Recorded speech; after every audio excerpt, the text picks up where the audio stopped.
a head coach. Reacting to shots fired by Michael Malone. We got it all here on a Thursday.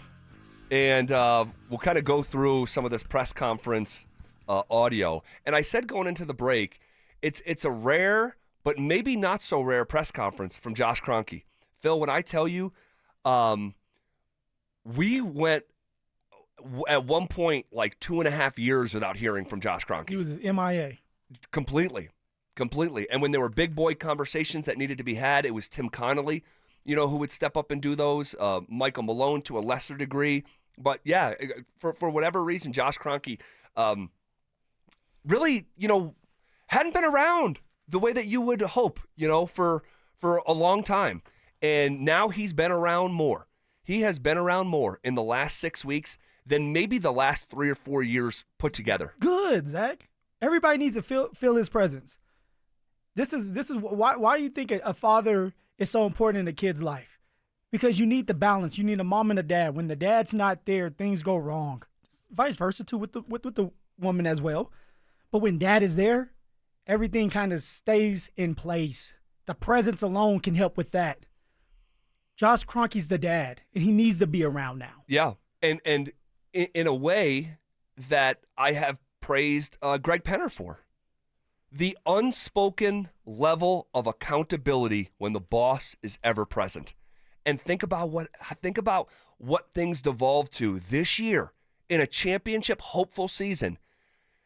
Right under his nose, right behind his back. And then what is almost as shocking as that actually happened is that he admitted, Josh Kroenke, and that was my biggest takeaway from the press conference 6 weeks ago, was the fact that he got up there and said, I haven't been around.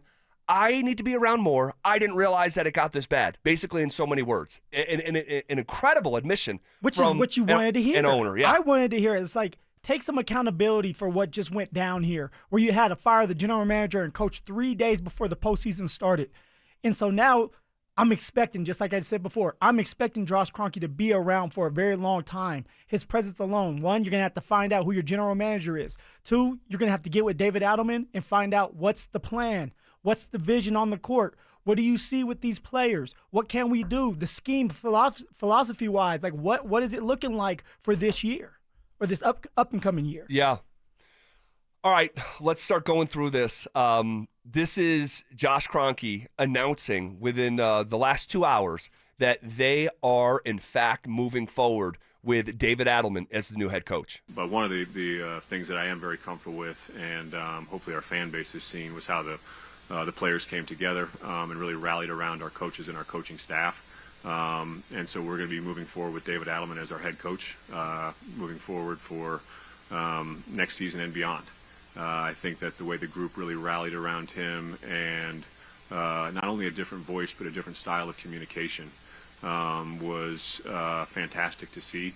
And so we're really excited about him, both what he's shown over the last 6 weeks and then having a full summer, a full training camp, and a full year to get things under his belt before we go back at it again this time next year. He said we were really impressed, and hopefully the fans are too, on the way that the team rallied around David Adelman. That word is basically like encapsulates why I'm nervous. When you think of a rally is a very short period of time. Yeah. If you're down in a baseball game and it's the 8th inning, little kids turn their hats inside out and wear them funny because it's time to rally. We don't have a lot of time left.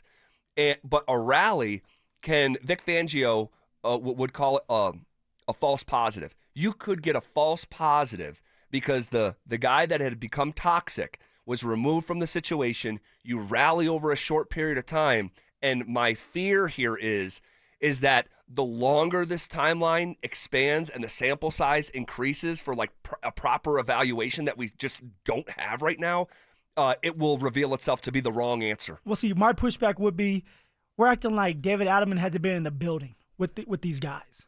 He hasn't talked to Jokic. Like he's been around these guys for a very long time. He was in the building in 2017. And so, yes, his philosophy, his voice is going to be new. But he also understands and knows what it takes for some of these players to do their part. He knows how to make Jokic tick. He knows hopefully how It takes. Does he though, as a head coach? Because that's a I different. mean, but Zach, what else are you doing? If you're sitting there for as many years as David Adelman, what are you doing? Just twiddling your thumbs? Like you're still interacting with these players. No, but you know how different an assistant is. Like your positional coach compared to the head coach. Different accountability, different but also standard. But it's also how you carry yourself. Sure. Because there's a couple of positional coaches that I can sit there and say, oh, I know he's going to be a really good head coach. Sure. Just people in the building respect him. The players, even, let's just say Curtis Mockins was a guy that, like, everybody respected in that building. He did a lot of the run game coordination and stuff, but also defensive players respected Mockins as well. So what I'm pretty much saying is for David Adelman is, although he didn't have that voice, you have people like Aaron Gordon that obviously respects him. Yeah, you have sure, people like Jokic that probably still respect him, and that's why like they're okay with moving forward with David Adelman. I'm just saying, and I'm not saying that any of that stuff that you just said is not true, because I think a lot of it is true. But the dynamic is going to change. It's just simply going to change. David Adelman, for the last however many years since 2017, has been a resource. Yeah, he's been a resource. Now you're going to go from resource to the source. And were you not impressed with the 17 game sample size? I thought it was solid. I mean, I don't think like I'm not putting his name up in the rafters next to Doug Moe quite yet. I mean, he coached 17 total games. He was 7-7 in the playoffs. It was good. I thought it was really good. And in fact, like, and this is where I maybe disagree with our midday show that they really crush David Adelman for some of the micro decisions that he made. I'm not. I like walk away from David Adelman in the 17 games pretty impressed, and that's why he's going to make mistakes. Like he's a new head coach, and he made some mistakes this year during the playoffs, but he was willing to admit to those mistakes and try to change. For example, all right, you had Jokic that played a full fourth quarter, and that didn't work out. Well, David Adelman didn't say, hey, I'm going to go ahead and do it again. No, he tried something different. He got and gave Jokic some rest in the second quarter and then gave him some more rest in the fourth quarter at the beginning of the fourth quarter. Like, he tried different things out, which is telling me he's willing to be flexible, which is telling me he's willing to take some criticism or talk to some of his players and change things up if he needs to do that. He's not stuck in his ways right now. Well, he doesn't have ways to be stuck in. Never done the job before. Right? So it's like, and I'm telling you, as like, and you've in terms of the false positive, you maybe had the greatest example of all time with the Indianapolis Colts when you guys were a very, very bad football team. You hire Jeff Saturday, he turns into Jeff Sunday, and is coaching an NFL team. Yeah, we knew there wasn't a false positive. We knew that was going to be bad. But somehow you guys rallied and played one of your better games of the entire season. You lost every one of them after that. For sure. But also, to be fair, it was the Raiders. And the Raiders were not a good team. Okay. We had a good run team. But you're right. We did rally around. It was like it was like that new thing. You're excited. You want to prove. The new coach bump. The new coach bump. And in this case, I'm hoping it's not an interim coach bump. And look, it's going to reveal itself. Adelman may turn out to be an excellent, famous, fantastical, championship-level coach. Yeah. We just don't know.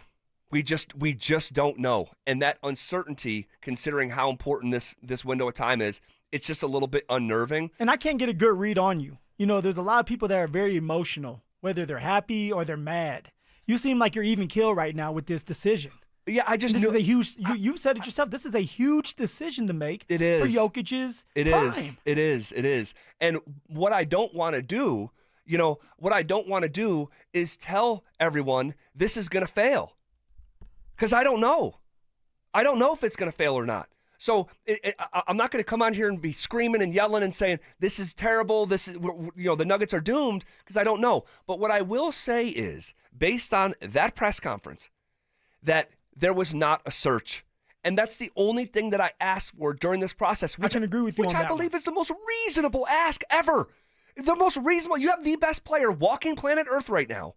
And my ask was, if you want to hire Adelman, but do it after an extensive do your homework. And an exhausting search, considering the importance. And they didn't. So that is frustrating. That is frustrating. And that's why I asked you earlier during crosstalk. I was like, Zach, do you think when Josh Kroenke decided to